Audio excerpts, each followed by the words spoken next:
धोंड्याचा महिना लास्ट आहे, कारण आज सोमवती अमावस्या. धोंडे वाहणे चालू आहेत. तुम्ही बघा अशा प्रकारचे धोंडे.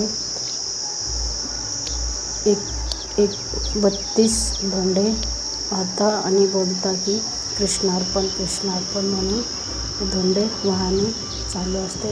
गंगेला अर्पण करणे चालू आहेत. हे बघा आजीने धोंडे वाहून झाले आहे. अशा प्रकारची गोदावरी आहे. हे बघा आमचे किती भाग्य आहे की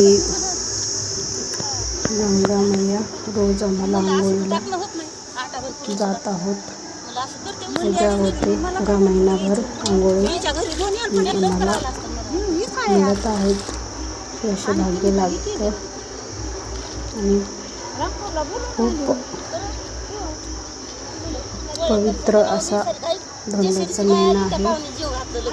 आज सोमवती आहे आणि गोदावरी किनारी मंदिर बी आहे. गोदेश्वर म्हणून खूप प्राचीन आहे. कारण हे बघा सकाळी सूर्योदयाच्या टायमालाच आम्ही आंघोळीला गेलो होतो. एवढे पाणी आहे.